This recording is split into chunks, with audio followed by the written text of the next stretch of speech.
याद करिएगा, आपने लास्ट क्लास में एक्साइज ड्यूटी के रेट में होने वाले चेंजेस पढ़े थे। आपने पढ़ा था कि एक्साइज ड्यूटी का जो रेट है उसमें ईसी और एसएचईसी का जो कंपोनेंट है वो हटा दिया गया है। अब एक्साइज का रेट फ्लैट रेट 12% से बढ़ के फ्लैट रेट 12.5% हो गया है। ईसी एसएचईसी आज की तारीख में नहीं लगती। अब जरा प्रॉब्लम समझिएगा क्या। एक मैन्युफैक्चरर है,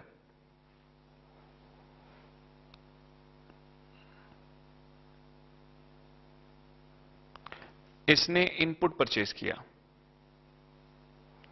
इसने कैपिटल गुड्स परचेज किया, इसने इनपुट सर्विसेज परचेज करी। इन सबके ऊपर इसका सैनवेट क्रेडिट बनता है, ठीक है। अब ये जो सैनवेट क्रेडिट है, इसको अवेल करने और इसको यूटिलाइज करने दोनों के ऊपर ही रिस्ट्रिक्शन है। इस सैनवेट को अवेल करने के ऊपर भी, करने पर भी। अवेलमेंट सैनवेट रूल नंबर 4 में होती है और यूटिलाइजेशन रूल नंबर 3 में।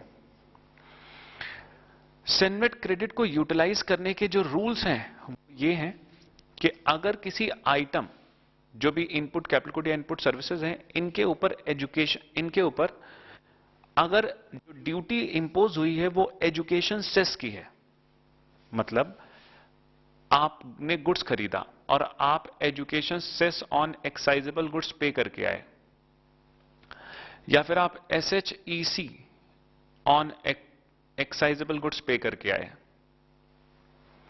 अब ये ईसी एसएचईसी एक्साइजेबल गुड्स के ऊपर भी लगती है, चाहे वो इनपुट हो चाहे वो कैपिटल गुड हो, और इनपुट सर्विसेज के ऊपर भी लगती है, ठीक है। नाउ इसका क्रेडिट हमें मिल गया, हमने क्रेडिट अवेल कर लिया रूल नंबर 4 में। लेकिन क्रेडिट अवेल कब तक कर सकते हैं? कॉमन सेंस बताइए। 1 मार्च 2015 से नई नोटिफिकेशन आई है, यानी कि नए एक्साइज के रेट यहां से एप्लीकेबल होंगे। यहां तक 1 मार्च से पहले पुराना सिस्टम चलता था और 1 मार्च या उसके बाद में नया सिस्टम चल रहा है। इसका मतलब बताइए 1 मार्च 2015 से आगे से ईसी एसएचईसी ऑन एक्साइज ड्यूटी तो लगेगी ही नहीं, तो आगे लगेगी ही नॉर्मल ड्यूटी और क्रेडिट भी मिलेगा नॉर्मल ड्यूटी का। लेकिन वो बिल जो 1 मार्च से पहले पहले इशू हो चुके हैं, उन बिलों में ईसी एसएचईसी लगी होगी।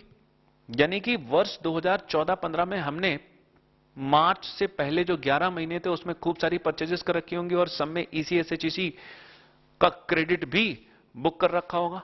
लेकिन जो यूटिलाइजेशन का रूल है, यूटिलाइजेशन का रूल नंबर 3 ये कहता है कि जो ईसी का क्रेडिट है, ये है क्रेडिट, ईसी का जो क्रेडिट है ये सिर्फ ईसी से ही सेट ऑफ हो सकता है, या तो ईसी ऑन एक्साइजेबल गुड्स या फिर ईसी ऑन इनपुट सर्विसेज। इसी तरीके से एसएचईसी का जो क्रेडिट है ये भी इस्तेमाल हो सकता है ऑन एक्साइजेबल गुड्स या फिर इनपुट सर्विसेज। यानी कि एजुकेशन सेस ऑफ गुड्स का क्रेडिट सेट ऑफ हो सकता है education cess of excisable goods या इनपुट सर्विसेज। ये एक्साइज ड्यूटी है, जबकि ये एक्साइज ड्यूटी का सैनवेट क्रेडिट है। तो एज पर रूल नंबर 3 इसकी वॉयलेशन पॉसिबल नहीं है। जो रूल 3 कहता है ऑफ सैनवेट क्रेडिट रूल, उसी के हिसाब से ये एडजस्टमेंट हो रही है। लेकिन प्रॉब्लम देखिए क्या आएगी। 1 मार्च के बाद से तो कोई ईसी एसएचईसी लेगा नहीं और ना ही उसके सेट ऑफ करने की समस्या कब होगी? जो बिल 1 मार्च के पहले पहले इशू हो चुके हैं और हम क्रेडिट भी ले चुके हैं, 1 मार्च के बाद में उनको सेट ऑफ किससे करेंगे? क्योंकि 1 मार्च के बाद में पे करने के लिए ईसी एसएचईसी तो होगी ही नहीं। क्रेडिट तो मेरे पास में पुराना बहुत सारा रखा हुआ है, लेकिन 1 मार्च के बाद से पेमेंट करने के लिए हमारे पास में ड्यूटी नहीं है, तो सेट ऑफ किससे करेंगे?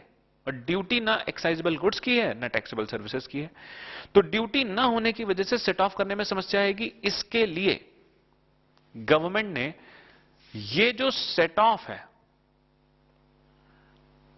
इसके लिए कुछ नए रूल्स निकाले। इसके लिए गवर्नमेंट ने रूल नंबर 37 में अमेंडमेंट की है और रूल नंबर 37B में जो अमेंडमेंट आई है वो आपको देखना है। रूल नंबर 37B में अमेंडमेंट क्या आई है कि अभी तक ये ईसी जो एक्साइजेबल गुड या इनपुट सर्विसेज के ऊपर आती थी वो सिर्फ ईसी एसएचईसी से ही इस्तेमाल हो सकती थी। अब उन्होंने क्या और ऐड कर दिया है, अब ये पैसा चूंकि बेकार ना चला जाए, ये क्रेडिट बेकार ना चला जाए, अब इसके अमाउंट को और एक्सपेंड कर दिया गया है। अब इसको यूज किया जा सकता है for the payment of basic excise duty. ठीक है, तो इसे यूज किया जा सकता है for the payment of basic excise duty. लेकिन ये यूज कब पॉसिबल है? ये यूज पॉसिबल है ऑन और आफ्टर 1/3/2015, यानी कि मार्च 2015 के बाद से आप इस क्रेडिट को एडजस्ट नहीं करेंगे। सिमिलरली एसएचईसी का पेमेंट भी बेसिक एक्साइज ड्यूटी वगैरह के साथ में हो सकता है, यानी कि इनका क्रेडिट बाकी लोगों को दिया जा सकता है पे करने के लिए। तो this is what an amendment coming from notification number 12/2015 dated 30 April 2015। So earlier the credit of EC/SHEC on the excisable good or the taxable services could not be utilized for the payment of any other duty except the EC payable on the excisable goods or taxable services. Similarly, the credit of SHEC on the excisable goods or the taxable services could not be utilized for the payment of any other duty except the SHEC payable on the excisable goods or taxable services. But however, pursuant to the exemption granted to the EC/SHEC leviable on all the goods, और ये exemption कब से आई है? 1/3/2015 से। तो manufacturer have been allowed to utilize the following credit of EC/SHEC for the payment of basic excise duty. क्या क्या आप इस EC से पे कर सकते हो?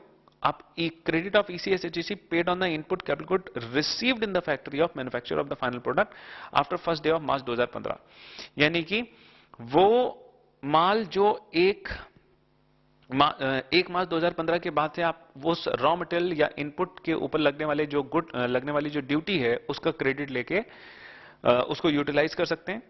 इसी तरीके से अगर कोई कैपिटल गुड आपने खरीदा होगा तो कैपिटल गुड्स के केस में जो क्रेडिट होता है वो एक साथ नहीं मिलता। फर्स्ट ईयर में 50% का क्रेडिट मिलता है, जबकि सेकंड ईयर में 50% का। तो जिन लोगों ने मशीनें फर्स्ट ईयर में खरीद रखी हैं, यानी कि 2014-15 में खरीद रखी हैं 1 मार्च से पहले पहले, उन लोगों का क्या होगा? वो लोग अब सिर्फ 50% क्रेडिट ही बुक कर पाएंगे।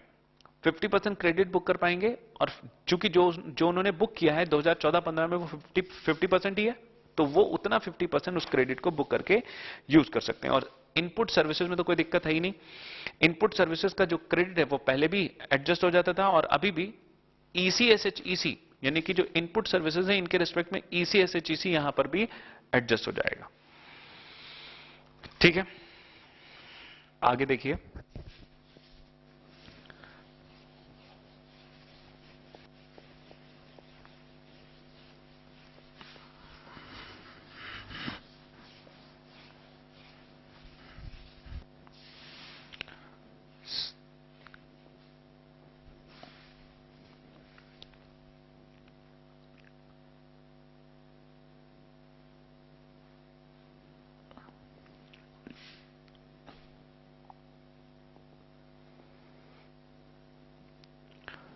जब एक manufacturer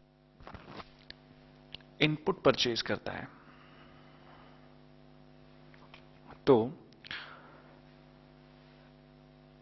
on such input he avails the CENVAT credit of the duty paid earlier. ठीक है, ये सेनवेट क्रेडिट की जो अवेलमेंट है ये किस रूल में होती है? रूल नंबर 4(1) में।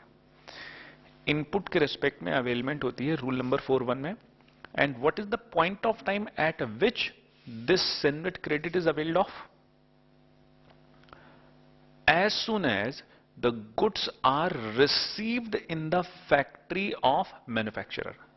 The point of time is the receipt of goods in the factory, यानी कि जब तक गुड्स फैक्ट्री में आएंगे नहीं तब तक आपको कोई क्रेडिट नहीं मिल सकता। माल चला सप्लायर के यहां से, तब भी क्रेडिट नहीं, बिल मिल गया तब भी क्रेडिट नहीं, पेमेंट हो गया तब भी क्रेडिट नहीं, लेकिन जैसे ही माल मेरी फैक्ट्री में पहुंचा, immediately the manufacturer will avail the credit. ठीक है, और क्रेडिट होगा 100%। जो कुछ भी इसने एक्साइज ड्यूटी पे की होगी उसका 100% क्रेडिट इसे मिल जाएगा। अब आगे देखिए, कई केसेस में ऐसा होता है जहां पर ये जो मैन्युफैक्चरर है ये काम करवाता है जॉब वर्कर से, और अगर मैन्युफैक्चरर जॉब वर्कर से काम करवाता है तो जो भी इसका सप्लायर है जहां से ये माल खरीद के लाता है, कई बार ये सप्लायर से डायरेक्टली माल जॉब वर्कर की प्रेमाइसेस में भिजवाता है और फिर जॉब वर्कर से वापस इसके यहां पे माल आता है। तो if the goods are received in the factory of manufacturer, तो then there will be no problem. The manufacturer will book the CENVAT credit under rule number 41 of the CENVAT credit rules 2004। लेकिन in those cases where the goods are directly sent to the job workers premises, तो in this case the senvet credit can be booked only when job worker has sent the goods to the manufacturer after processing। तो therefore यहां पर CENVAT credit book करने में एक delay है, और भले ही मैन्युफैक्चरर ने गुड्स परचेज कर लिए हैं, इनवॉइस आ गई है, पेमेंट हो गया है, माल प्रोसेस भी हो रहा है, लेकिन still since the location of the receipt of good is not the factory of manufacturer but it is the factory of job workers, therefore credit cannot be booked in such a situation by the manufacturer। तो therefore there is a need to change or amend the rules, and the rules have been amended accordingly to book the credit by the manufacturer। अब बताइए amendment क्या आई होगी? Amendment आ गई है कि even if the goods are directly sent to the job workers premises, and then the senvet credit can be booked by the manufacturer। तो यानी कि अब ये जो रिसिप्ट का पॉइंट है, अभी तक ये होता था रिसिप्ट इन द फैक्ट्री, और अब एक दूसरा पॉइंट आ गया, receipt by job worker, receipt by job worker. तो in both these cases CENVAT credit can be booked, और ये अमेंडमेंट आई है 1 मार्च 2015 से। बल्कि अब मैं जितनी भी अमेंडमेंट आपको कराने वाला हूं, मोस्टली सभी अमेंडमेंट 1 मार्च 2015 से एप्लीकेबल है। ये अमेंडमेंट पिछले अटेम्प्ट के लिए भी एप्लीकेबल थी। जितनी भी अमेंडमेंट मैं 1 मार्च के लिए करा रहा हूं वो पिछले अटेम्प्ट के लिए भी थी, बिकॉज जो अटेम्प्ट आपका पिछला वाला था उसमें आपकी 30 अप्रैल तक की सारी अमेंडमेंट कवर्ड थी। तो ये पिछले अटेम्प्ट वाली भी हैं, लेकिन मैं फिर से आपको करवा रहा हूं बिकॉज दिस रिसेंट अमेंडमेंट है, तो ये भी आपके एग्जामिनेशन के लिए इंपॉर्टेंट है। तो देखिएगा पेज नंबर 9 के बॉटम पे आपको दे रखा है रूल नंबर 41 और 42। 41 होता है किसके लिए? इनपुट के लिए, और 42 होता है इनपुट के लिए 41 है, और कैपिटल गुड्स के लिए 42 है। तो दोनों में पॉइंट ऑफ टाइम यही होता है, receipt of input in the factory या receipt of capital good in the factory. दोनों में चूंकि पॉइंट ऑफ टाइम रिसिप्ट का है और वो भी फैक्ट्री में है, तो देयरफॉर अब दोनों को ही अमेंड करने की जरूरत है, और अकॉर्डिंगली दोनों जगह अमेंडमेंट आ गई है। नेक्स्ट पेज पे देखिएगा, नेक्स्ट पेज, पेज नंबर 10 पे स्टार्टिंग में rule 41 and 42A have been amended to allow the senvet credit in respect of the input and capital good immediately on the receipt of same in the premises of job worker, where the same are sent directly to the job worker on the direction of manufacturer or the provider of output service as the case may be। Clear है?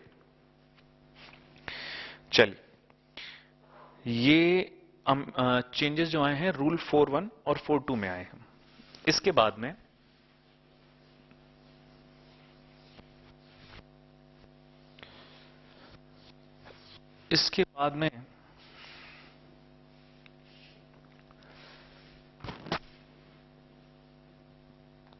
Input service,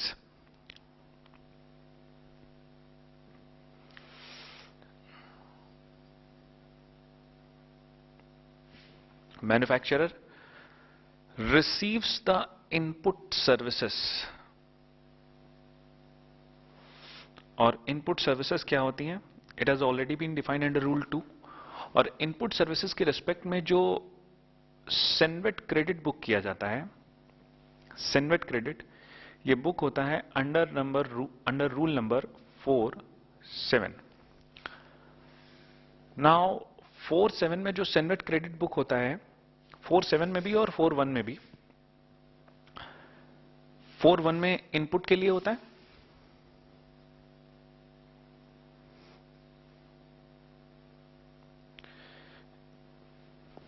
और इन दोनों के respect में एक amendment आई थी करीब 1 साल पहले, कि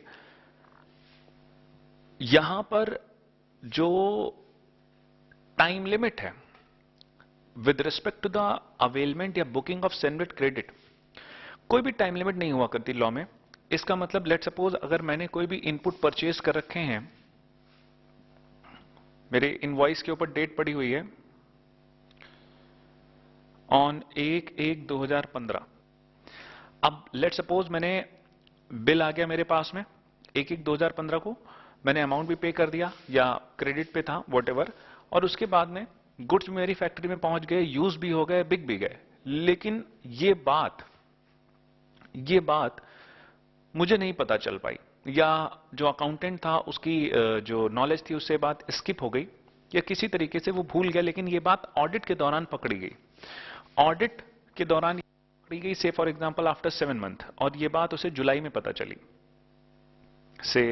उसे ये बात 15 जुलाई 2015 को ये बात पता चली कि उसने इन ऊपर या इनपुट सर्विसेज के ऊपर सेनवेट क्रेडिट बुक ही नहीं किया था।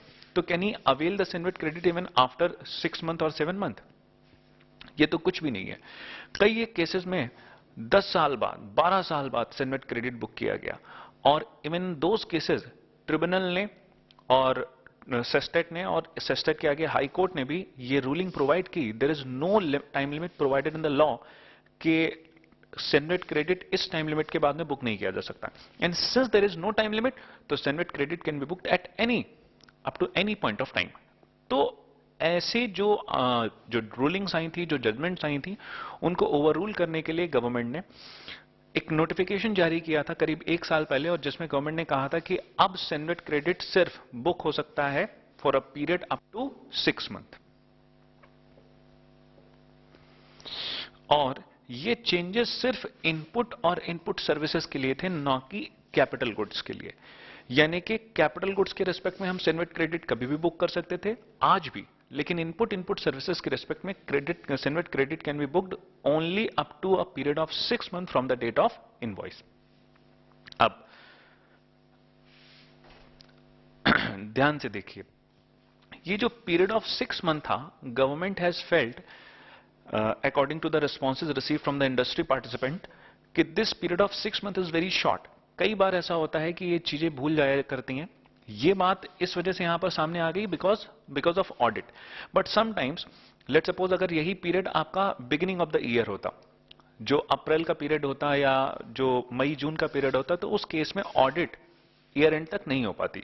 तो government has received the response from the industry कि ये पीरियड ऑफ 6 मंथ बहुत कम है, बहुत छोटा है, and therefore government has increase this period of 6 month to 1 year.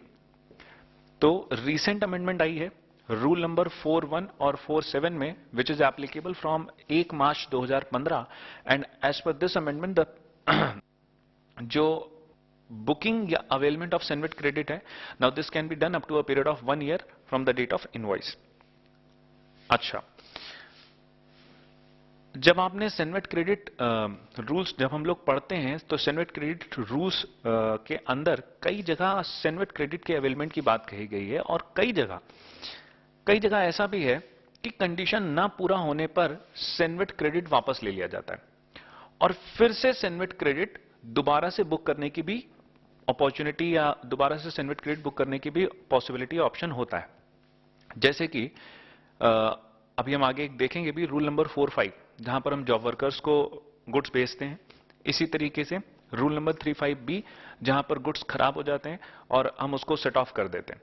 तो ऐसे बहुत सारे प्रोविजंस हैं जहां पर सेनवेट क्रेडिट पहले बुक किया जाता है, फिर वापस ले लिया जाता है, फिर दोबारा से बुक किया जाता है। तो क्वेश्चन अराइज हुआ इन दोस केसेस जहां पर सेनवेट क्रेडिट बुक हो रहा है, वापस आ रहा है, फिर रीक्रेडिट लिया जा रहा है, तो क्या इन दोस केसेस भी ये टाइम लिमिट अप्लाई होगी? तो सीबीसी हैज क्लैरिफाइड कि ये जो टाइम लिमिट है 6 मंथ की या 1 ईयर की, ये सिर्फ उन केसेस में है जहां पर गुड्स डायरेक्टली परचेज किए जा रहे हैं, ना कि रीक्रेडिट के केस में। रीक्रेडिट के केस में लॉजिकल भी नहीं है और ये होना भी नहीं चाहिए। तो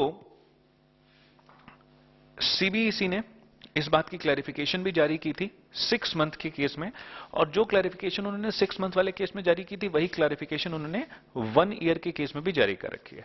तो ये सीबीसी की क्लैरिफिकेशन 1 ईयर वाले केस में भी एज इट इज अप्लाई कर जाएगी। पढ़िएगा पेज नंबर 10 पे, ऊपर से पहली हेडिंग पढ़ रहे हैं। Time limit for the availment of CENVAT credit on the input services has been extended from 6 month to 1 year of the date of issue of invoice bill या चालान।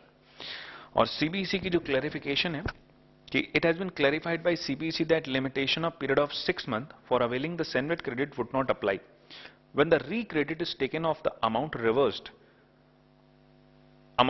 under third proviso to rule 47 या 35B या 45A। तो जहां कहीं पर भी recredit की situation है, after meeting the conditions prescribed in these rules, the limitation period of 6 months applies only when a credit is taken for the first time on an eligible document। ठीक है, तो जहां पर ये 6 मंथ वाली बात लिखी हुई है, यहीं पर ये 1 ईयर वाली बात अप्लाई कर जाएगी। इसके बाद में नेक्स्ट दे रखा है रूल नंबर 45। रूल नंबर 45 ये किस लिए होता है? देखिए, कई बार ऐसा होता है कि मैन्युफैक्चरर ने कोई इनपुट परचेज किया, से फॉर एग्जांपल इनपुट था यार्न, लेकिन ये जो मैन्युफैक्चरर है ये फाइनल प्रोडक्ट जो सेल करता है वो शर्ट सेल करता है। अब इसके पास में दो इनपुट, यार्न से फैब्रिक बनाना पहले और फिर फैब्रिक से शर्ट बनाना। अब ये क्या करता है मैन्युफैक्चरर, ये जो माल है इनपुट इसका, इससे यार्न से फैब्रिक बनाना ये इसका काम नहीं है, he is not expert in that. तो फिर ये क्या करता है, किसी जॉब वर्कर को कॉन्ट्रैक्ट देता है और जॉब वर्कर को काम देके क्या कहता है, यार्न से फैब्रिक बनाना आपका काम है, यार्न से फैब्रिक बनाना आपका काम है, ये इसका फिनिश गुड्स है। और उसके बाद में ये फैब्रिक वापस इस मैन्युफैक्चरर के पास में आएगा एज एन इंटरमीडिएट गुड्स। ठीक है, लेकिन इस फैब्रिक से फिर शर्ट कौन बनाएगा, वो ये मैन्युफैक्चरर बनाएगा। फैब्रिक से शर्ट्स मैन्युफैक्चरर बनाएगा जो इसका गुड्स है। ठीक है, तो सिंपली सेइंग कि इस केस में कई बार ऐसा होता है जहां पर मैन्युफैक्चरर अपने इनपुट को मूव करता है टू द जॉब वर्कर और जॉब वर्कर से इंटरमीडिएट गुड्स बनवा लेता है, या कई बार इंटरमीडिएट गुड्स को रिमूव करता है जॉब वर्कर को और फिनिश गुड्स बनवा लेता है। ऐसे केसेस में ये इनपुट जो रिमूव होते हैं टू द जॉब वर्कर कई बार एज इट इज रिमूव होते हैं, as it is without processing, और कई बार इंटरमीडिएट प्रोडक्ट रिमूव होते हैं आफ्टर पार्शियल प्रोसेसिंग। यानी कि अगर इस केस में मैं दूसरा एग्जांपल लूं तो मैं ये कह सकता हूं कि इनपुट से फैब्रिक मैंने बना लिया और फैब्रिक जब पार्शियली प्रोसेस गुड्स हो गए उसके बाद में फैब्रिक उठा के मैंने जॉब वर्कर को भेज दिया और उससे फिनिश गुड्स बनवा के ले लिए वापस। तो ऐसे सिचुएशंस में इनपुट दोनों तरीके से रिमूव होते हैं। और नॉट ओनली इनपुट, अब अगर इसके पास में के लिए यार्न से फैब्रिक बनाने के लिए मशीन नहीं है, तो इस केस में जो मैन्युफैक्चरर है ये कैपिटल गुड्स खरीदता है and the capital goods are also sent to job worker. Input भेजने का काम जैसे ही ये मैन्युफैक्चरर करता है तो there will be a problem with in relation to the CENVAT credit. यानी कि जब ये इनपुट खरीदा गया होगा तो इस इनपुट की खरीद के ऊपर सेनवेट क्रेडिट बुक हुआ होगा, सेनवेट क्रेडिट अवेल किया गया। सिमिलरली यहां पर भी सेनवेट क्रेडिट अवेल किया गया होगा अंडर रूल नंबर 4(2), जबकि यहां पर रूल नंबर 4(1) में सेनवेट क्रेडिट दोनों के अवेल्ड हैं और दोनों को उठा के जॉब वर्कर के यहां पे भेज दिया गया। जॉब वर्कर जनरली मशीनें लेना ज्यादा प्रेफर करता है बिकॉज इसमें कैपिटल इन्वेस्टमेंट होती है और जॉब वर्कर्स जनरली बहुत बड़े लेवल पे या लार्ज स्केल पे काम नहीं करते, तो they always in the need of fund. तो therefore rather than they invest their own amount in the machinery, ये क्या करते हैं, मैन्युफैक्चरर जो कि बड़ा मैन्युफैक्चरर है उसे रिक्वेस्ट करते हैं कि आप हमें मशीन भेज दो और हम आपके ही कैपिटल गुड्स को इस्तेमाल करके आपका माल बना बना के आपको भेजते रहेंगे। तो अब कैपिटल गुड्स भी साथ साथ में इनको भेजे जाते हैं। तो सेनवेट मैन्युफैक्चरर बुक कर रहा है, लेकिन जो यूज है वो इसका जॉब वर्कर ले रहा है। नब जब कभी भी ये गुड्स इसको भेजे जाते हैं तो अब सेनवेट क्रेडिट रिवर्सल की सिचुएशन आती है। चूंकि एक्चुअल यूसेज जो है वो जॉब वर्कर कर रहा है, गवर्नमेंट कहती है कायदे से तो ये सेनवेट क्रेडिट इनपुट का और कैपिटल गुड का दोनों का रिवर्स हो जाना चाहिए। लेकिन चूंकि ये रेगुलर फीचर ऑफ बिजनेस है तो इस वजह से ये माल एक लिमिटेड पीरियड ऑफ टाइम के अंदर में वापस आ जाता है, तो उस केस में सेनवेट क्रेडिट रिवर्स नहीं होगा। और वो लिमिट पीरियड ऑफ टाइम क्या है, विद इन 180 डेज ये वापस आ जाना चाहिए विद इन 180 डेज। तो इनपुट कैपिटल गुड अगर दोनों वापस आ गए 180 दिनों के अंदर में, तो आपका सेनवेट क्रेडिट रिवर्स जो हो जाना चाहिए था वो नहीं होगा। लेकिन 180 दिन खत्म हो गए और अभी भी माल वापस नहीं आया, तो इस केस में अब जो सेनवेट क्रेडिट था उसे रिवर्स करना पड़ेगा। लेकिन बाद में माल वापस आ गया 200 दिन, 210 दिन, 220 दिन, तो अगर माल बाद में वापस आता है तो उस केस में जब कभी भी वापस आएगा तब सेनवेट क्रेडिट दोबारा से हमें मिल जाएगा। ठीक है, तो this is a case of taking recredit of the CENVAT credit. ठीक, होता क्या है, ये जो 180 डेज वाला पीरियड है ये तो नॉर्मल है बिकॉज कोई भी गुड्स जिसको बनाने में नॉर्मल टाइम पीरियड महीने भर का, 2 महीने का लगेगा, 3 महीने का लगेगा, लेकिन कभी भी 6 month is too much sufficient time for the bringing the goods back. लेकिन कैपिटल गुड्स के केस में ऐसा नहीं है। मशीनें अगर एक बार जाती हैं तो मशीन अगर इंस्टॉल हो गई तो उसके बाद में बार बार आप उस मशीन को 6-6 महीने के बाद में वापस नहीं लेके आएंगे in order to save your credit. तो देयरफॉर मशीन अगर एक बार चली गई तो वो जनरली इतनी जल्दी वापस नहीं आती। तो government has received the responses from the industries की हम जब जॉब वर्कर्स को मशीनें भेजते हैं तो वो मशीनें इतना फ्रिक्वेंटली नहीं मंगा सकते 6-6 महीने के ऊपर। तो therefore government has increase this time period और अब ये टाइम पीरियड बढ़ा के 2 साल कर दिया गया है। Although this time period is still same, यानी कि इनपुट अब जब जाएंगे, ये इनपुट जब जाएंगे तो 180 दिन के अंदर वापस आ गए तो क्रेडिट बना रहेगा।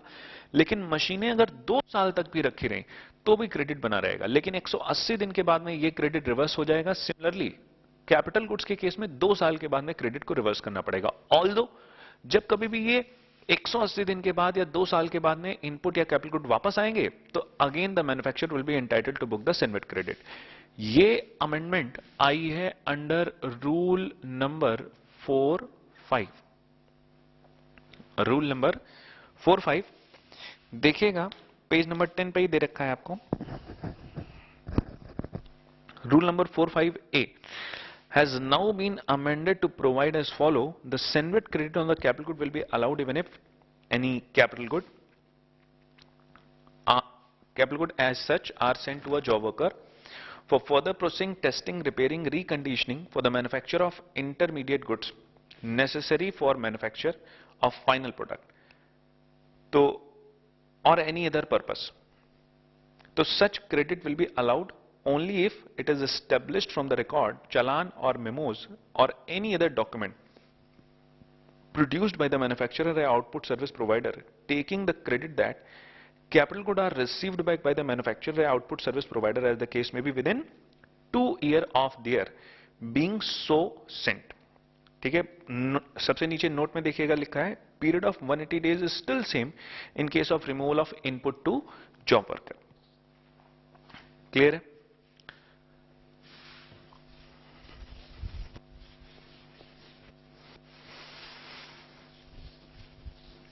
आगे देखिए,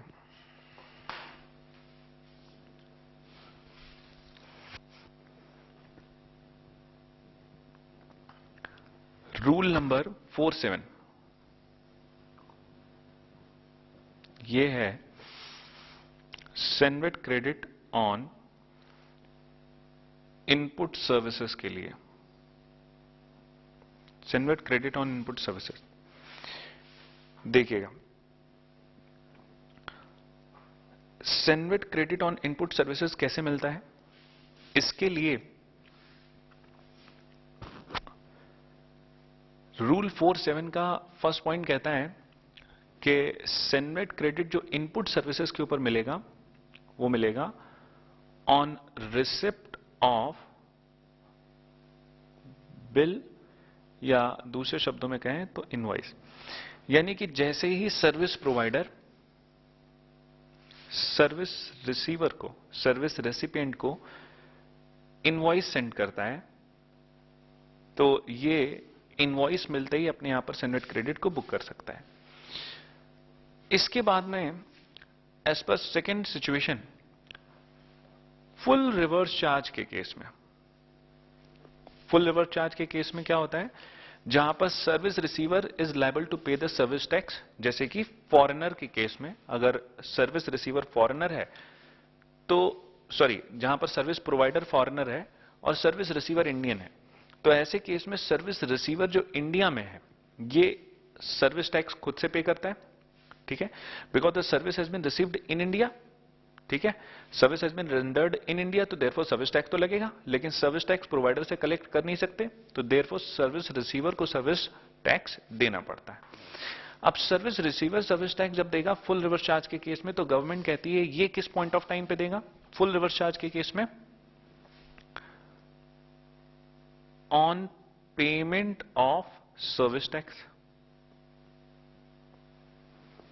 on payment of service tax यानी कि whenever this person makes the payment of service tax to the government, तो immediately on making payment of service tax to the government, the service recipient will book the credit.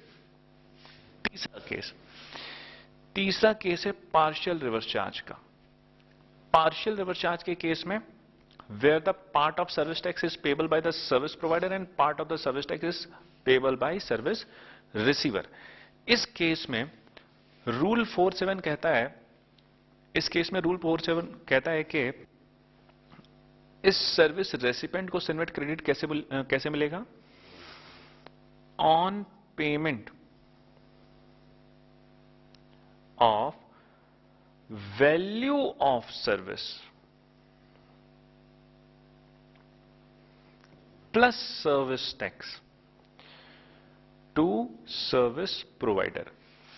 यहां पर government कहती है कि इस case में, पहले case में कुछ पे ही नहीं करना, दूसरे केस में full payment of service tax करना है, तीसरे केस में जहां पर पार्शियल रिवर्स चार्ज है कुछ परसेंटेज प्रोवाइडर को और कुछ परसेंटेज रेसिपिएंट को पे करना है, ऐसे केस में गवर्नमेंट क्या कह रही है कि आप service receiver value of service with service tax जब दोगे तब क्रेडिट मिलेगा. यानी कि अगर इसे 10,000 रुपए की सर्विसेज के ऊपर सर्विस टैक्स इंपोज किया जाता है और से फॉर एग्जांपल 75% का सर्विस टैक्स प्रोवाइडर को देना है और 25% का सर्विस टैक्स रेसिपिएंट को देना है, तो अब गवर्नमेंट क्या कह रही है कि आप इस सर्विस प्रोवाइडर को 10,000 रुपए भी दो और 10,000 रुपए के साथ साथ में इसका 75% का हिस्सा चूंकि इसे जमा करना है, तो 10,000 रुपए के ऊपर जो भी सर्विस टैक्स बनना है उसका 75% भी दो, तब आपको सेनवेट क्रेडिट पूरा मिल जाएगा. यहां पे यहां पे क्या हो रहा है, यहां पर और यहां पर एक बेसिक डिफरेंस है, और वो बेसिक डिफरेंस ये है कि वैल्यू के पीछे भी गवर्नमेंट पड़ी हुई है। गवर्नमेंट को मतलब अपने पैसे से होना चाहिए कि सर्विस टैक्स उसे मिला और क्रेडिट दे दिया। फुल रिवर्स चार्ज के केस में यही है कि 100% सर्विस टैक्स सरकार को पहुंचाओ और 100% का क्रेडिट पाओ। लेकिन यहां पर पार्शियल रिवर्स चार्ज के केस में गवर्नमेंट क्या इंश्योर कर रही है कि सर्विस प्रोवाइडर को भी उसका पैसा मिलेगा, तभी हम क्रेडिट लेंगे, तभी हम क्रेडिट इसको लेने देंगे। तो अब ऐसे केस में गवर्नमेंट फुल और पार्शियल रिवर्स चार्ज के केस में काफी डिफरेंशिएट कर रही थी, जिसको अब उन्होंने खत्म कर दिया है। अब government as per amended provision क्या कहती है, now there is no need to pay the value of service to the service provider for the purpose of availing the CENVAT credit of the service tax. Government ये नहीं कह रही कि अब आप उसको पेमेंट मत करो, वो तो उनके आपस की अंडरस्टैंडिंग है कि सर्विस रिसीवर कब सर्विस प्रोवाइडर को पेमेंट करेगा या सर्विस प्रोवाइडर कब सर्विस रिसीवर के ऊपर दबाव डालेगा पैसे बनाने के लिए, उनके बीच में क्या एग्रीमेंट है, वो उन दोनों की म्यूचुअल अंडरस्टैंडिंग है। लेकिन गवर्नमेंट ये क्या कह रही है कि आप ने इसको सर्विस टैक्स का पेमेंट करना है, 10,000 का कर रहे हो या नहीं कर रहे हो, that is your mutual understanding, उससे हमारा कोई लेना देना नहीं है। तो एज ऑफ नाउ जो सर्विस टैक्स का पेमेंट कर देगा 75% का, उसे उसका पूरा 100% का क्रेडिट मिल जाएगा, बिकॉज 25% के लिए यहां पर कोई कंडीशन नहीं है। 25% के लिए कोई कंडीशन नहीं है, 75% का सर्विस टैक्स पे कीजिए और 100% का क्रेडिट आपको मिल जाएगा। अब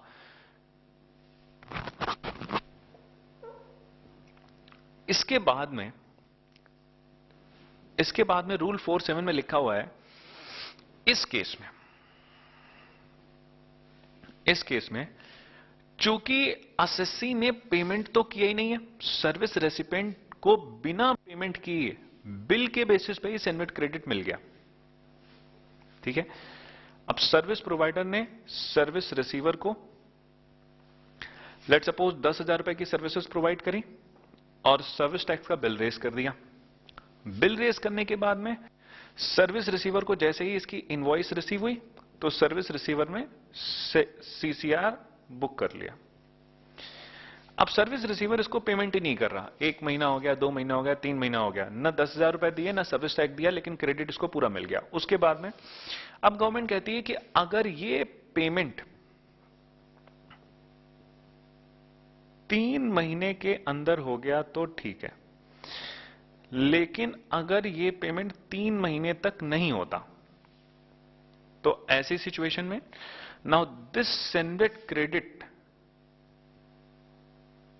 विल बी रिवर्स्ड।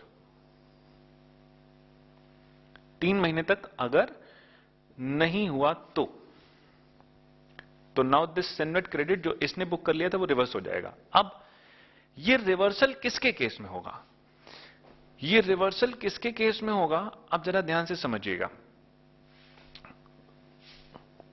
यहां पर गवर्नमेंट कहती है पहले वाले केस में चल है क्योंकि बिना पेमेंट के क्रेडिट मिला था, पहले वाले केस में आपने पेमेंट किया नहीं था लेकिन फिर भी सर्विस रिसीवर को हमने क्रेडिट दिलवा दिया था, तो इस केस में तो लॉजिकल है। लेकिन दूसरे वाले केस में तो हो ही नहीं सकता क्योंकि फुल पेमेंट किया था उसने, तब तो उसे क्रेडिट मिला था। तीसरे वाले केस में पार्शियल रिवर्स चार्ज के केस में, पार्शियल रिवर्स चार्ज के केस में गवर्नमेंट क्या करी थी, आपको वैल्यू ऑफ सर्विस और सर्विस टैक्स दोनों पे करना है तब आपको क्रेडिट मिलेगा। अब गवर्नमेंट क्या कह रही है, वैल्यू ऑफ सर्विस देने की जरूरत नहीं है लेकिन सर्विस टैक्स दे दो उसको तो आपको क्रेडिट मिलेगा। सिंपल, आपको 75%, 50%, 60% जो भी उसका हिस्सा है सर्विस प्रोवाइडर का, उतना सर्विस टैक्स उसे देना है और आपको पूरा क्रेडिट मिल जाएगा। That's it, that's it. अब रिमेनिंग पार्ट के लिए आप पेमेंट ना भी करो तो भी आपको क्रेडिट मिला रहेगा। यानी कि अब इस जो फोर्थ पार्ट है उसमें क्या अमेंडमेंट हुई कि फर्स्ट एंड थर्ड केस में क्या होता था कि कोई पेमेंट नहीं होगी, no payment within 3 month, तो सीसीआर विल बी रिवर्स्ड।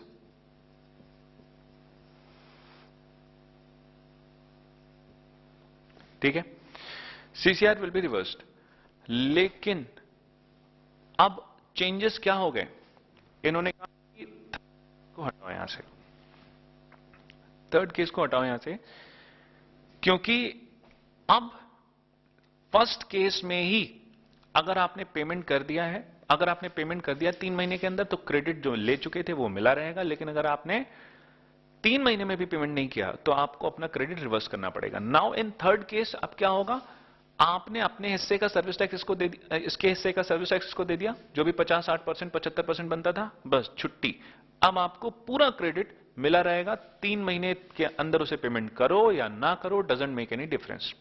ठीक है, तो this amendment is coming in rule 47, देखिएगा ऑन पेज नंबर 11 टॉप पे।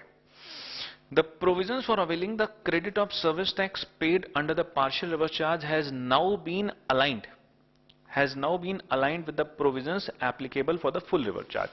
यानी कि partial reverse charge के provisions को full reverse charge के जैसा ही कर दिया गया है, and thus now the SENVIT credit of the service tax paid under the partial reverse charge by the service provider will also be allowed on the payment of service tax alone. सिर्फ service tax की payment के ऊपर भी credit मिल जाएगा, without linking it to the payment to service provider. The second proviso has been omitted and the first proviso to rule 47 amended to give effect to this amendment.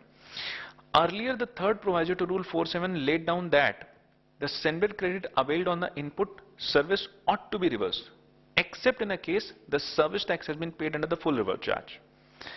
If the value of input service and the service tax is not paid within the period of 3 months of the date of invoice bill या चालान, तो amount equivalent to the credit reverse could be taken back whenever the payment of value of input service and service tax is made.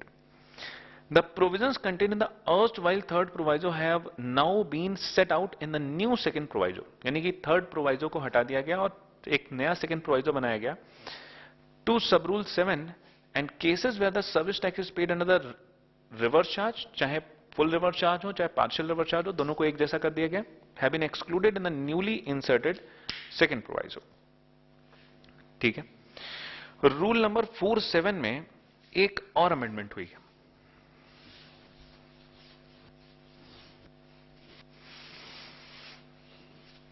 Rule 47 में अभी आपने देखा, जो 3 महीने के अंदर पेमेंट नहीं करेगा, जो 3 महीने के अंदर पेमेंट नहीं करेगा, उसे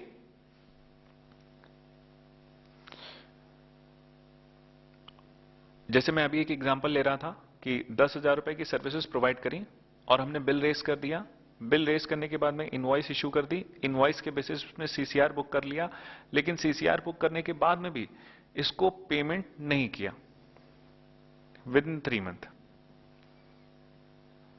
अब ऐसे केस में इसे, जो इसने सीसीआर बुक किया था, इसे रिवर्स करना पड़ेगा। नाउ द क्वेश्चन इज कि ये रिवर्सल, या दूसरे शब्दों में कहें पेमेंट ऑफ सेनवेट क्रेडिट कब होगा। रूल 47 में इसकी ड्यू डेट मेंशन थी। इसकी जो ड्यू डेट है, अगर एसएसआई है या नॉन एसएसआई है, अगर एसएसआई है तो उसके केस में 5th क्वार्टरली, और अगर नॉन एसएसआई है तो 5th मंथली। यानी कि जो नॉर्मल जिस महीने में ये रिवर्सल हो रही होगी, उस महीने के नेक्स्ट मंथ में 5 तारीख को, और अगर एसएसआई है तो उस केस में जब क्वार्टर खत्म होगा, तो क्वार्टर खत्म होने के बाद में जो अगली 5 तारीख आएगी, उस 5 तारीख को।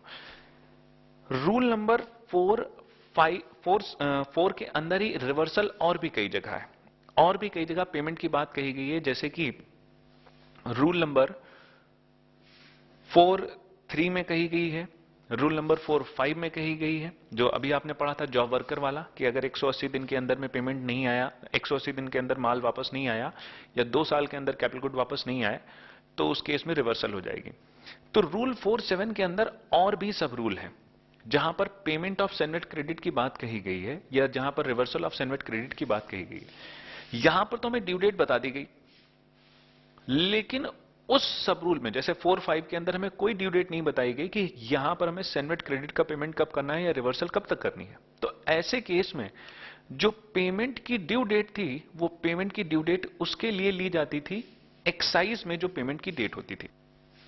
अब एक्साइज के अंदर मतलब 4-7 के लिए तो ये हो गया, लेकिन लेट सपोज अगर मैं 4-5 के लिए बात करूं तो 4-5 में जो एक्साइज की ड्यू डेट ऑफ पेमेंट होती थी, और एक्साइज की ड्यू डेट ऑफ पेमेंट कहां निकलती थी? रूल नंबर 8 में। रूल 8 में ड्यू डेट ऑफ पेमेंट क्या थी? एसएसआई के लिए 5th या 6th क्वार्टरली, और नॉन एसएसआई के लिए 5th या 6th मंथली। अब जिसमें 6 तारीख ऑनलाइन पेमेंट के लिए थी और 5 तारीख मैनुअल पेमेंट के लिए। अब मैनुअल पेमेंट वाला तो सिस्टम ही खत्म हो गया, यानी कि मोस्ट ऑफ द केसेस में, लगभग सभी केसेस में 6 तारीख ही है। हालांकि एक्सेप्शनल केस में कभी कर कोई सर्वर में प्रॉब्लम है या बैंकिंग इश्यूज हैं या किसी भी नेट बैंकिंग में दिक्कत आ रही है, तो अगर ऐसा कोई इशू है तो उस केस में मैनुअल पेमेंट हो सकती है, लेकिन वो भी that is subject to the approval of ACDC. ये रूल 8 के प्रोविजंस है। अब रूल अगर 4-7 में तो स्पेसिफिकली लिखा है कि due date of payment of cenvat credit क्या होगी, वो हमने वहां से उठा ली, लेकिन 4-5 में नहीं लिखा, तो 4-5 के लिए हम ड्यू डेट ऑफ पेमेंट कहां से उठाते थे? उठाते थे रूल नंबर 8 से। लेकिन नाउ अमेंडमेंट कमिंग, और amendment coming from 1 March 2015, this rule 4-7 और इसमें जो दी गई ड्यू डेट है, it has made been applicable to, it has been made applicable to rule 4-5 also. Basically this has been made applicable for entire rule 4,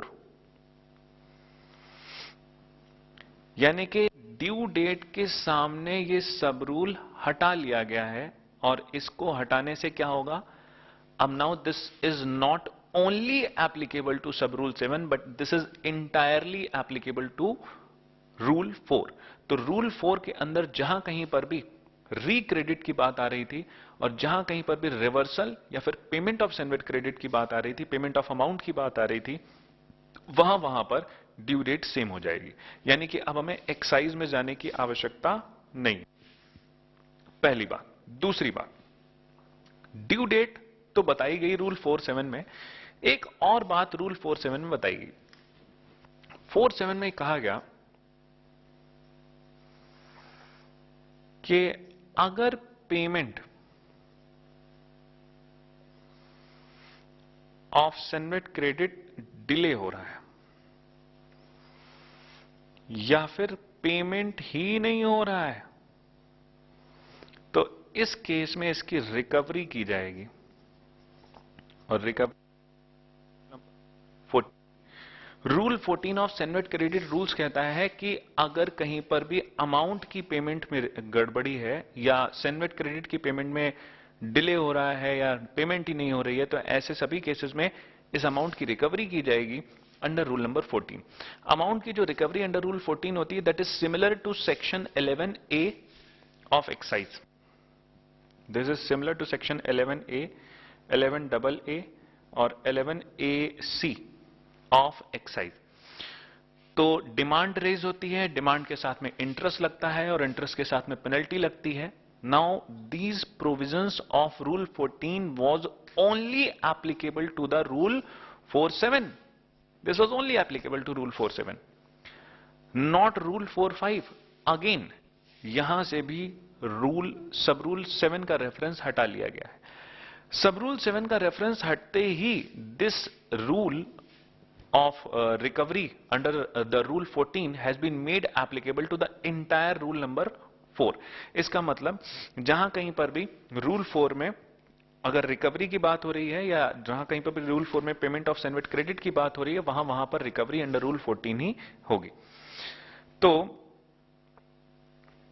page number 11 पे पहली जो explanation आपको दे रखी है, explanation to rule number 47, applicability of explanation to entire rule 4। तो earlier the below mentioned explanation were only applicable to sub rule 7 of rule 4. The amount mentioned in this sub rule shall be paid by the manufacturer of the goods or the provider of output service by debiting the SENVET credit or otherwise on or before 5th day of the following month except for the month of March. मार्च के महीने में 31 मार्च होता है. When the such payment shall be made on or before the 31st day of month of March. If the manufacturer of the goods or the provider of output service fails to pay the amount payable under this sub rule, so it shall be recovered in the manner as provided in Rule 14 for the recovery of SENVET credit wrongly taken.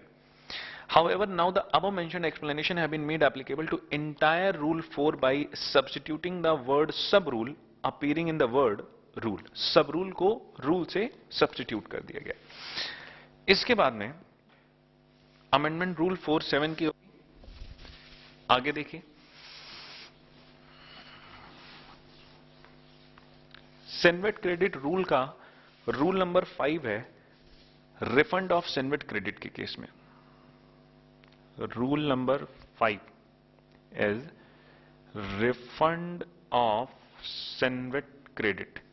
CENVAT credit के refund के बारे में यहां पर क्या कहा गया है? पहली बात, ये सेनवेट क्रेडिट सिर्फ दो चीजों का रिफंड हो सकता है, एक इनपुट का और दूसरा इनपुट सर्विस का. there cannot be any kind of refund of SENVET credit availed on the capital goods. ठीक है, दो चीजों का रिफंड होगा और ये रिफंड भी किस केस में होगा? अगर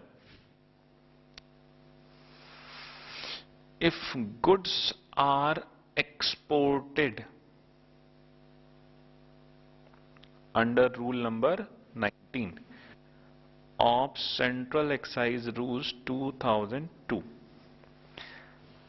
अभी मैंने थोड़ी देर पहले आपको जब एक्सपोर्ट की डेफिनेशन कराई थी तो आपको बताया था कि एक्सपोर्ट दो तरीके से होता है एक्साइज में. एक होता है अंडर रूल 18, दूसरा होता है रूल 19. 18 में एक्सपोर्ट होता है अंडर द रिबेट क्लेम, यानी कि पेमेंट करो और पेमेंट करने के बाद में रिफंड ले लो. और रूल 19 में विदाउट एनी पेमेंट, यानी कि रूल 19 में सेनवेट रूल 19 के अंदर कोई एक्साइज का पेमेंट होता नहीं है. ठीक है, और उसके बाद में बिना पेमेंट ऑफ एक्साइज ड्यूटी के गुड्स को एक्सपोर्ट कर दिया जाता है, तो यहां पर रिफंड की बात नहीं आती. अब नाउ कंसिडर दिस सिचुएशन कि लेट सपोज मैंने इनपुट परचेज किए, फिनिश गुड्स बनाए और इसको एक्सपोर्ट किया.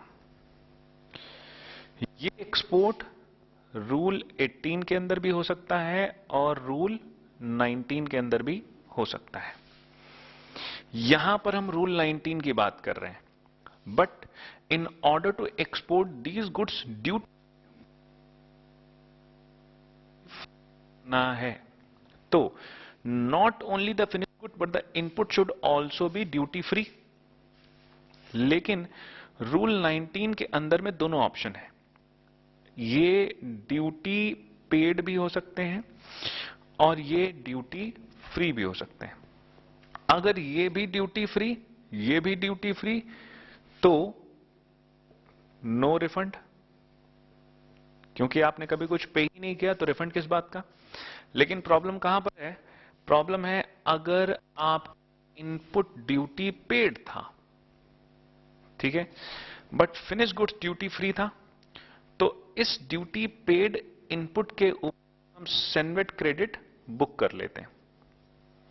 लेकिन इस सेनवेट क्रेडिट को बुक करके फायदा क्या हुआ? ड्यूटी तो पे हो गई, तो ये माल महंगा हो जाएगा. तो देयरफॉर एसएससी को इस सेनवेट क्रेडिट को आपका रिफंड करवा देंगे. ये रिफंड होता है under rule number 5, under rule number 5 of CENVAT credit rules 2004. इसको रिफंड करने के लिए एक फॉर्मूला भी यहां पर बताया गया है. फॉर्मूला बड़ा सिंपल है.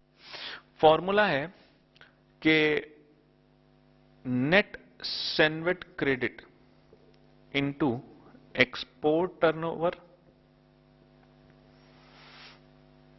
Divide by total turnover.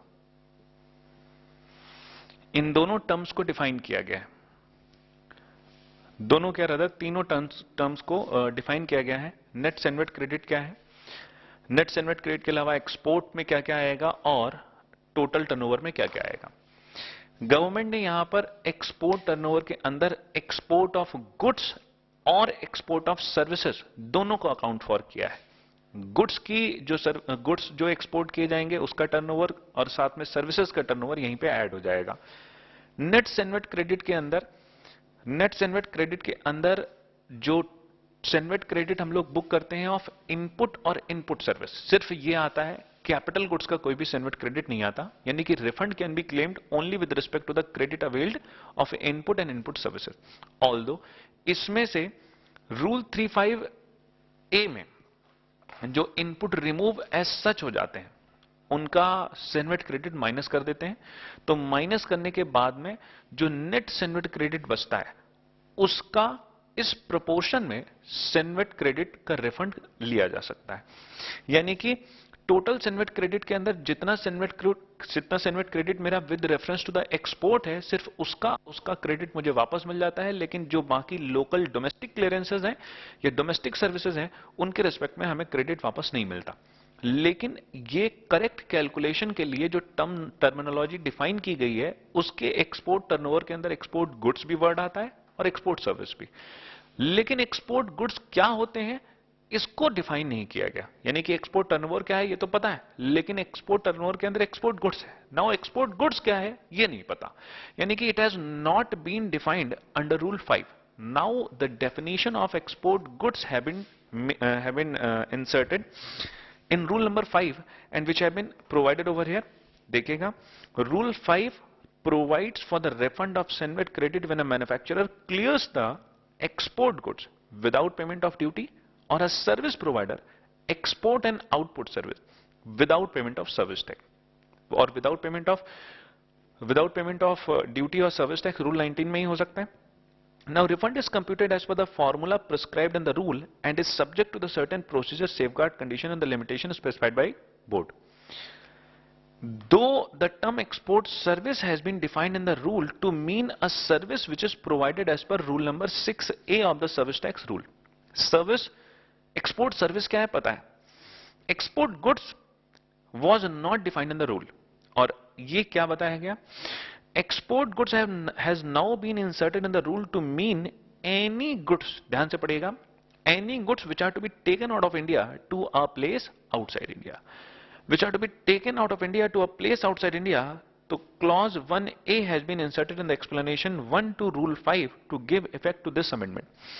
इसका मतलब definition कोई अनयूजुअल नहीं है, डेफिनेशन बड़ी नॉर्मल है, बल्कि एक्सपोर्ट की जितनी भी डेफिनेशन हमने पढ़ी है, अभी रूल 18 में भी पढ़ी थी, उसके अंदर भी लगभग सभी जगह यही बात लिखी हुई है। लेकिन इस डेफिनेशन के आने से मीनिंग में सर्टेनिटी आ जाती है।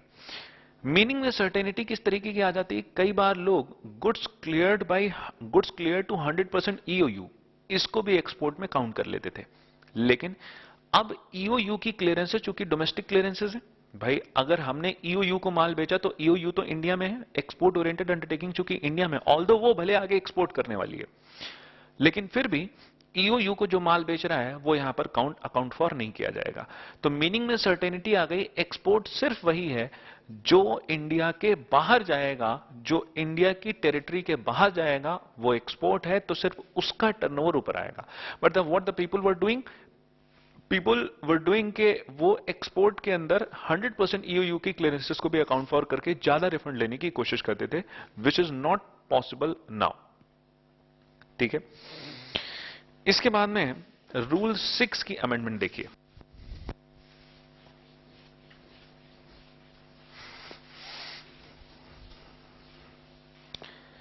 रूल 6 होता है रिवर्सल ऑफ सेनवेट क्रेडिट को लेकर।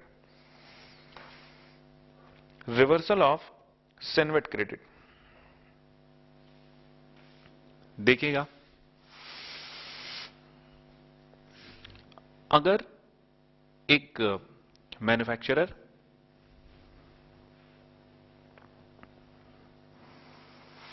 ने इनपुट परचेज किए,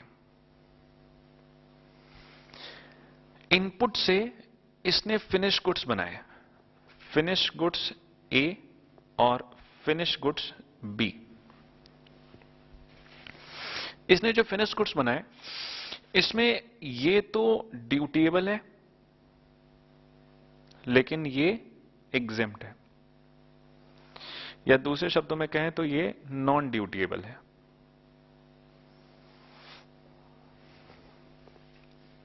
ठीक है, इससे एक तीसरा गुड्स भी बना, फिनिश गुड्स सी, ये नॉन एक्साइजेबल है। ठीक है, अब जरा ध्यान से आपको देखना है, इनपुट एक कॉमन है और जो कॉमन इनपुट हम लेकर आ रहे हैं, से फॉर एग्जांपल हमने इसकी 10,000 यूनिट खरीदी। अब जो हमने इसकी 10,000 यूनिट खरीदी, वो 10,000 यूनिट में से कुछ यूनिट्स तो ए को बनाने में लग गई, कुछ यूनिट बी को बनाने में लग गई और कुछ सी को। तो लॉजिकली गवर्नमेंट को ड्यूटी सिर्फ यहां से मिलने वाली है, और ड्यूटी जहां से मिलने वाली है लॉजिकली गवर्नमेंट क्रेडिट वहीं पे अलाउ करेगी। और होता भी यही है, rule 6 has been specifically introduced for this purpose कि अगर इनपुट यूज किए जा रहे हैं इन और in relation to the manufacture of non dutiable goods और the exempted goods, then in such a situation जो सेनविट क्रेडिट है, that will be disallowed, Senvit credit can't be claimed, या Senvit credit can't be availed। अब law में exempted goods की definition दी गई है। exempted goods किसे कहते हैं, देखिएगा, exempted गुड्स की जो डेफिनेशन दी गई है, इसके अंदर 4 तरीके के गुड्स आते हैं। नंबर 1, वो जो 0% वाले हों। नंबर 2, वो जो 100% एग्जेम्प्ट हो। नंबर 3, जिनके ऊपर एग्जेम्पशन नोटिफिकेशन नंबर 1/2011 अप्लाई हो रही है। और नंबर 4, जिनके ऊपर एग्जेम्पशन नोटिफिकेशन नंबर 12/2012 अप्लाई हो रही है। ये 4 तरीके के गुड्स एग्जेम्प्टेड गुड्स होते हैं। इसका मतलब चाहे गुड्स 0% वाला हो, चाहे वो 100% एग्जेम्प्ट हो, चाहे वो एग्जेम्पशन नोटिफिकेशन नंबर 1/2011 वाला हो या फिर 12/2012 वाला हो, क्योंकि इनके ऊपर भी नॉमिनल रेट से ड्यूटी पे होती है, 1%, 2% के रेट से ड्यूटी पे होती है, लेकिन फिर भी इनको एग्जेम्प्टेड गुड्स की कैटेगरी में रखा गया है। द रीजन बीइंग कि गवर्नमेंट इनके इनपुट के ऊपर कोई क्रेडिट नहीं देना चाहती। तो इसका मतलब जो भी गुड्स एग्जेम्प्टेड होंगे, इन एग्जेम्प्टेड गुड्स के रिस्पेक्ट में जो कुछ भी इनपुट इस्तेमाल हो रहा होगा, उनके ऊपर क्रेडिट नहीं मिलेगा। अब रूल 6 के अंदर क्रेडिट को खत्म करने के लिए अलग अलग तरीके हैं। रूल 6 के अंदर क्रेडिट को खत्म करने के अलग अलग तरीके हैं। क्रेडिट को खत्म करने के अलग अलग तरीके में पहला रूल तो यह है, पहला ऑप्शन यह है कि आप शुरुआत से ही चीजों को अलग अलग अकाउंट फॉर करो। एक काम क्या करो, या तो ऐसा कर लो कि 10,000 यूनिट खरीदी और 10,000 यूनिट के अंदर अकाउंट फॉर कर लो कि इसमें 2,000 इस्तेमाल हुई और इसमें 3,000 इस्तेमाल हुई और बाकी 5,000 इसमें इस्तेमाल हुई। तो अब मैं सिर्फ 2,000 यूनिट के रिस्पेक्ट में क्रेडिट बुक करूंगा, 8,000 के रिस्पेक्ट में क्रेडिट ही नहीं बुक करूंगा। ठीक है, 8,000 के रिस्पेक्ट में मैं क्रेडिट ही बुक नहीं करूंगा। एक ऑप्शन तो ये है। दूसरा ऑप्शन वो कहते हैं कि ऐसा कर लो कि पूरा 10,000 के ऊपर क्रेडिट बुक कर लो। ठीक है, और 10,000 रुपए के 10,000 यूनिट्स के ऊपर क्रेडिट बुक करने के बाद में एक लमसम अमाउंट पे कर दो, यानी कि जो टोटल सेनवेट क्रेडिट है उसमें से कुछ अमाउंट रिवर्स कर दो और वो 6% of the value of goods हो जाएगा। तो ऐसे और भी ऑप्शन रूल नंबर 6 के अंदर है। अब इशू क्या आया, इशू ये आया कि एग्जेम्प्टेड गुड्स भी अगर उसी इनपुट से बन रहे हैं तब तो सिचुएशन कंसिडर की गई, लेकिन एग्जेम्प्टेड गुड्स वो होते हैं जो एक्साइजेबल गुड्स होते हैं। एक्साइजेबल मतलब जो एक्साइज की कैलकुलेशन में या एक्साइज के नेट में आ रहे हैं।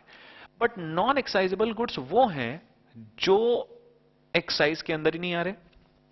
देखिए गुड्स कितने तरीके के हो गए, एक वो जो एक्साइजेबल है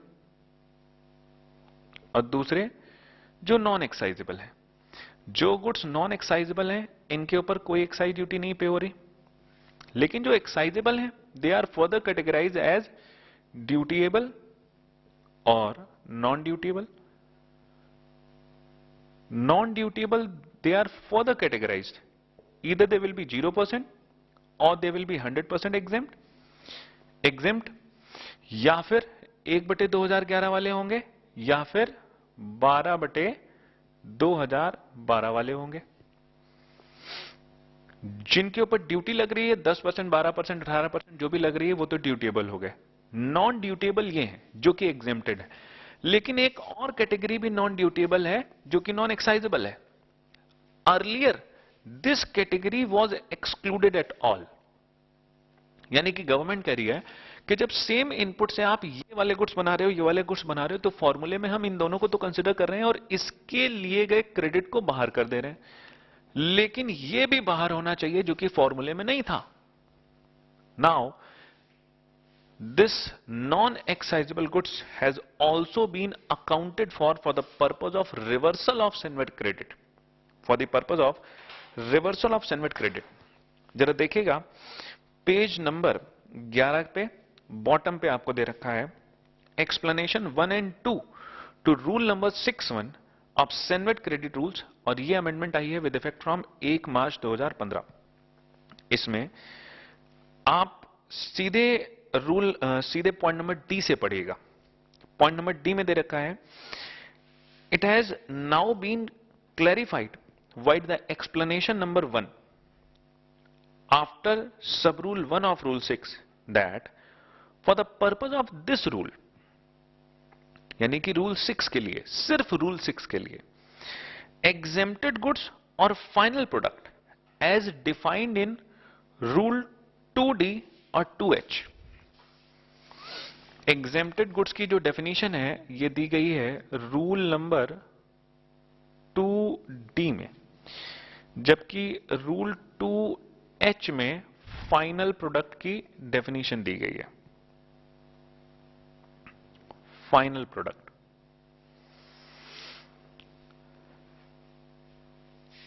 तो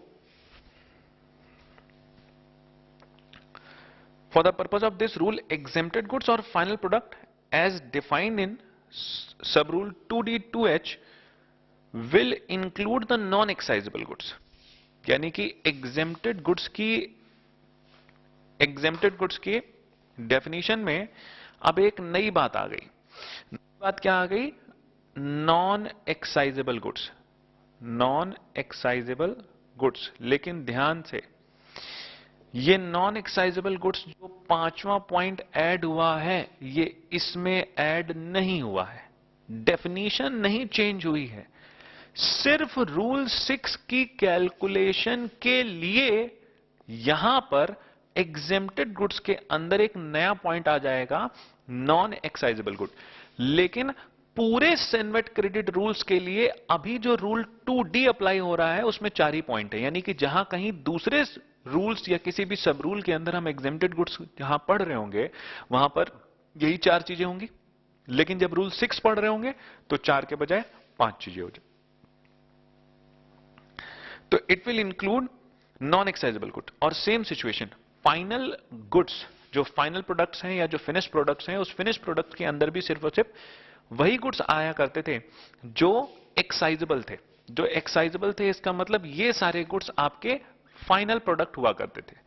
लेकिन अब इन्होंने क्या कहा, फाइनल प्रोडक्ट में नॉन एक्साइजेबल भी आ गया। इसका मतलब अब डेफिनेशन ये वाली हो गई फाइनल प्रोडक्ट की।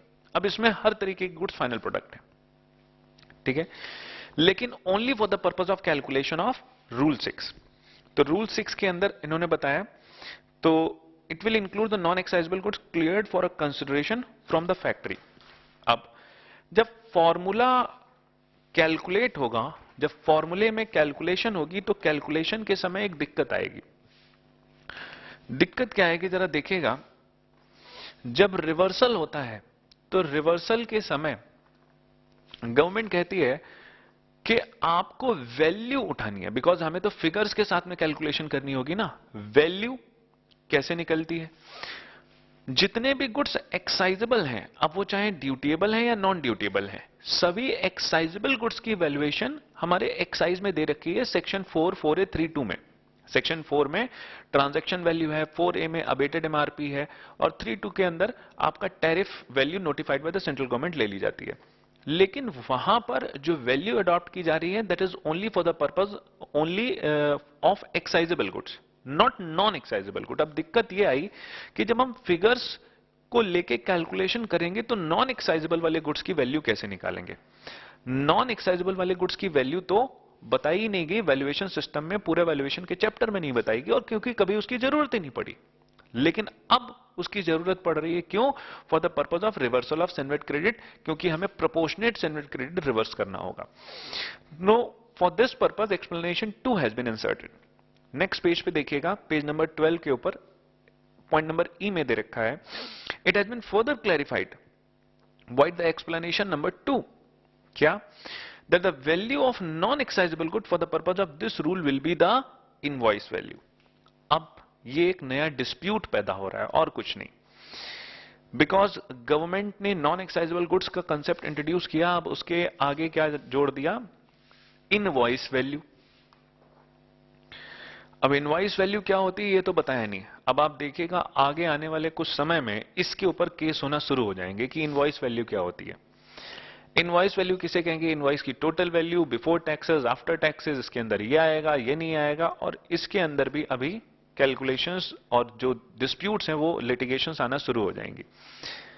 तो it has been further clarified vide the explanation number 2 कि value of non excisable good for the purpose of this rule will be the invoice value, where such invoice value would not be available. अगर invoice value है ही नहीं तो invoice value कब नहीं होगी? जैसे कि अगर हमने सैंपल में गुड्स क्लियर कर दिया, हमने माल बेचा नहीं, हमने ऐसे फ्री में डिस्ट्रीब्यूट करवा दिया, तो ऐसे केस में इनवॉइस नहीं रेज हुई।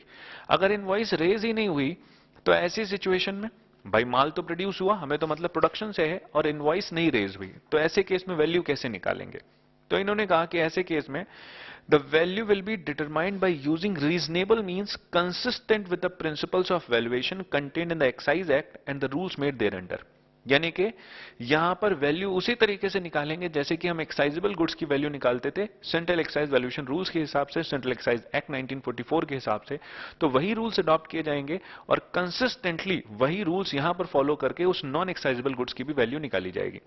ठीक है, तो ये एक्सप्लेनेशन 1 और 2 में जो चेंजेस आए हैं, 2 तो नया इंसर्ट हुआ है, 1 में जो चेंजेस आए हैं उनके हिसाब से अब not only exempted goods but non-excisable goods will also be considered for the purpose of reversal of SENVAT credit.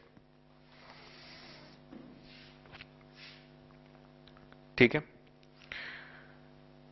आगे देखिए, it is to be noted that above explanations are applicable only to Rule 6 and the implication of said amendment is that input and input services used in the manufacture of non-excisable good will also attract the reversal provision under Rule 6. To illustrate, if a manufacturer manufactures dutiable and non-excisable goods, credit on the input services used in the manufacture of non-excisable good will have to be reversed in accordance with the provisions of Rule 6. It is worthwhile to note here that since exempted services inter alia मतलब among other things means the services on which no service tax is leviable under section 66B of Finance Act 1994 and credit of input services used in the provision of non-taxable services is required to be reversed under Rule 6. यानी कि they want to say कि जब हम service tax की बात करते हैं और सर्विस टैक्स में एग्जेम्प्टेड सर्विस की डेफिनेशन क्या कहती है? सर्विस टैक्स में एग्जेम्प्टेड सर्विस की जो डेफिनेशन है उस डेफिनेशन के हिसाब से इसमें वो सर्विसेज आती हैं which is exempted under notification, जैसे कि मेगा एग्जेम्पशन वगैरह। ठीक है, और इसके अंदर वो सर्विसेज भी आती हैं जो नॉट टैक्सेबल है under section 66B of finance act 1994। 66B finance act 1994 का चार्जिंग सेक्शन है, यानी कि वो सर्विसेज जो चार्जिंग सेक्शन के बाहर है वो सर्विसेज एग्जेम्प्टेड है। देखिए एग्जेम्प्टेड किसे कहते हैं? जिसके ऊपर ड्यूटी लग रही हो और फिर बाद में ड्यूटी छोड़ी जाए तो वो एग्जेम्प्टेड है, लेकिन जिसके ऊपर ड्यूटी ही नहीं लग रही उसको एग्जेम्प्ट कैसे कह सकते हैं? लेकिन सर्विस टैक्स में एग्जेम्प्टेड सर्विसेज की डेफिनेशन को इतना बड़ा कर दिया गया है कि उसमें वो सर्विसेज भी आ गई जो बेसिकली नॉन टैक्सेबल थी। जो टैक्सेबल थी और उन्हें एग्जेम्प्ट किया गया वो तो लॉजिकल है, लेकिन जो नॉन टैक्सेबल है वो भी एग्जेम्प्टेड की डेफिनेशन में आ गई, यानी कि उस सर्विस की एग्जेम्प्टेड सर्विस की डेफिनेशन के दायरे को बहुत बड़ा कर दिया गया। ये बात एक्साइज में नहीं थी। एक्साइज में टैक्सेबल वाली थी जिनको एग्जेम्प्ट किया गया था, लेकिन जो नॉन टैक्सेबल या जो नॉन एक्साइजेबल है वो एग्जेम्प्टेड गुड्स की डेफिनेशन में आ नहीं रही थी। लेकिन अब गवर्नमेंट क्या कह रही है? अब हमने सर्विस टैक्स और एक्साइज को एक जैसा कर दिया। अब सर्विस टैक्स में एग्जेम्प्टेड गुड्स की एग्जेम्प्टेड सर्विसेज की डेफिनेशन में नॉन टैक्सेबल सर्विसेज आ गई, यानी कि उनका रिवर्सल हो रहा था। तो अब एक्साइज में भी जो नॉन एक्साइजेबल गुड्स है उनका रिवर्सल होगा। तो now they has been made at par, दोनों को सिमिलर कर दिया गया है। तो ये बात आपके लास्ट पैराग्राफ में लिखी भी हुई है।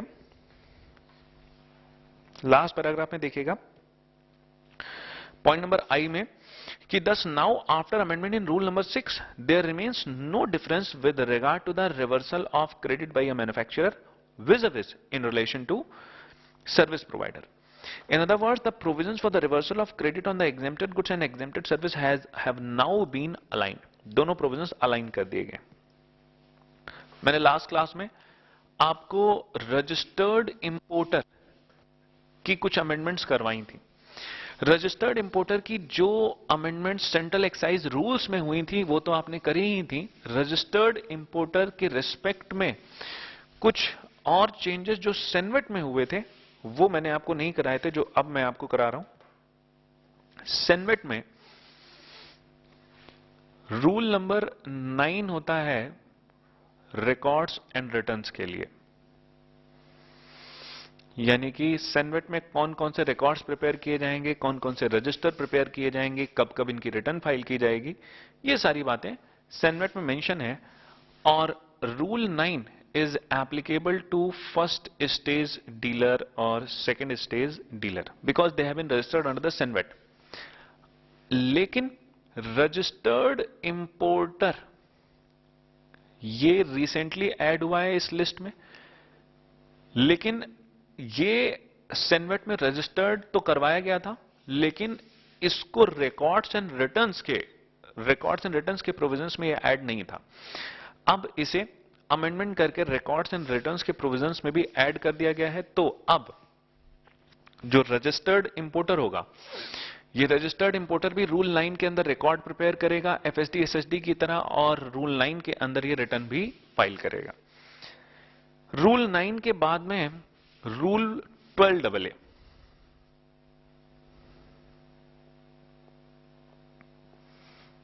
मैंने लास्ट क्लास में भी इसके बारे में बताया था। 12AA ये रूल है रिस्ट्रिक्शंस के लिए। रिस्ट्रिक्शंस जो कि इंपोज की जाती हैं